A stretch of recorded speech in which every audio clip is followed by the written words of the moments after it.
মাস্টারে যারা আপনার daily চাইপার claim করতে চান, আজকের চাইপার হলো 2টা ডট 3টা টান।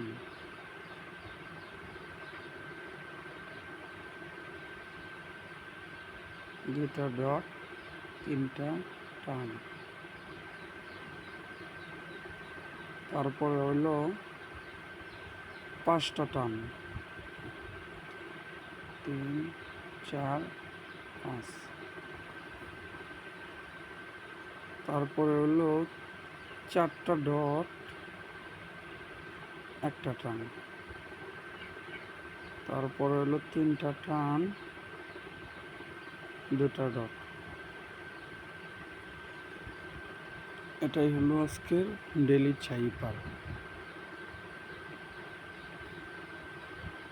ভিডিও শেষে আমি প্রোমো কোডটি দিয়ে দেব। ধন্যবাদ।